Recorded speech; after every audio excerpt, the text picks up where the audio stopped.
Hello to all my Huntington American History students. Since we aren't able to be in the classroom over the past few weeks, I'm going to bring history to you today, here in our own hometown of Chillicothe, Ohio. We're going to do a little virtual mini tour of the Adena Mansion, talk a little bit about Thomas Worthington, the person who lived here, and then also talk a little bit more about the house and some of the features that it has and details.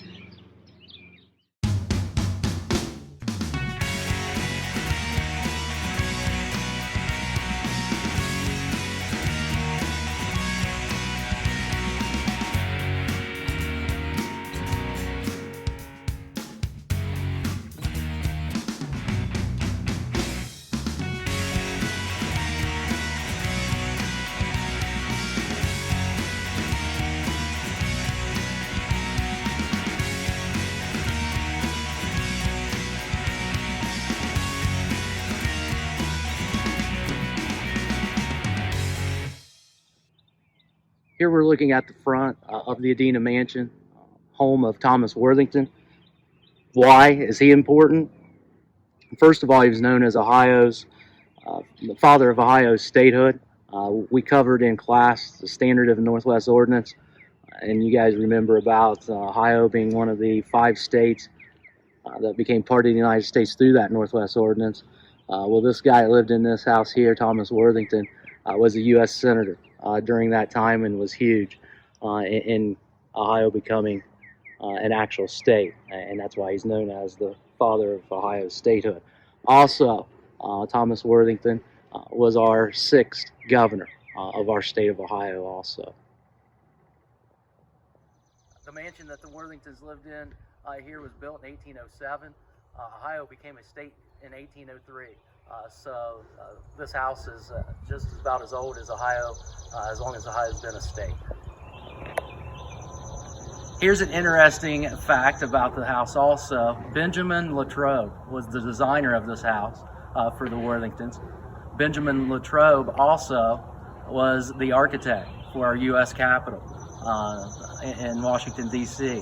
He was put in charge of the architecture of the U.S. Capitol when Thomas Jefferson was serving as our 3rd president of the United States.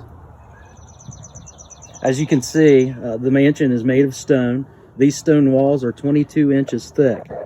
Also, this mansion that the Worthingtons lived in had 20 rooms, and all 20 of these rooms was needed as Thomas and his wife Eleanor raised their 10 children that they had here.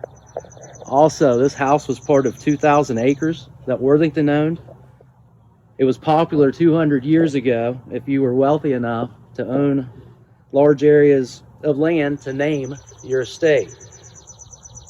Worthington originally named this place Mount Prospect Hall, but 4 years after this house was built, Worthington, while reading a book about ancient history, came across the word Adena. He became intrigued with that word and changed the name of this mansion to that.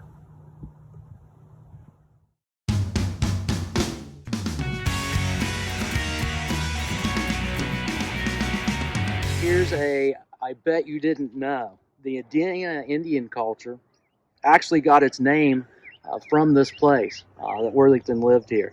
One of the first Indian mounds was found on this 2,000 acres that the Worthingtons owned, and archaeologists from that point on referred to the Indians who built those types of mounds that was found here on his property as the Adena culture.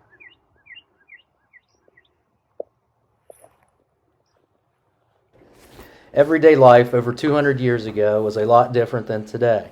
People living back then had to be self-sufficient, meaning everything from food to clothing to tools had to be made. Here's the gardens at Adena Mansion. There are 3 sections to the garden. First is a flower garden, then a kitchen garden where all the vegetables they ate were grown. Lastly, a 3rd section that consists of different types of fruit. Surrounding the mansion are different buildings which show the daily activities of people living during that time. This is the spring house used by the Worthingtons. A spring house was essential, serving as a refrigerator to preserve their food. Spring water flowed through the building, keeping it cool enough to store meat, dairy, and fruit. Here's the large barn found on the Adena Mansion property. The barn served 3 purposes. On the main level, workers thresh grain. This is the process of separating wheat, beans, and corn from the rest of the plant. Straw and hay was stored in the top portion of the barn, while stalls for all the animals were on the lower level. To keep his 2,000-acre estate running efficiently, Worthington depended on many workers. Men who could not yet afford their own property would agree to farm Worthington's land in exchange for a house to live in. These men were known as tenants. Here is a tenant house located diagonal from the mansion that a tenant worker and his family lived some 200 years ago. This location, southeast of the mansion overlooking the Soda River Valley, is the inspiration for our Great Seal of Ohio. The seal has become more visible over the past few weeks for you guys because the podium our governor stands and gives us daily coronavirus updates has the seal on the front of it. So next time you're watching a daily update by the governor, this view here that you're seeing now is the inspiration behind that seal. So there you have it, our little virtual history tour of the Adena Mansion where Thomas Worthington lived. It was an integral part in the beginning of our state. Also, I want to remind you, Activity 2.1 on your Google Classroom that is posted. There are discussion questions that I'd like for you guys to go in, take a look at, and give me your feedback about some of the things that we talked about today and that you learned in this virtual history that we did. So again, it's Activity 2.1 on Google Classroom. It's attached to the video. And as always, stay safe and go green.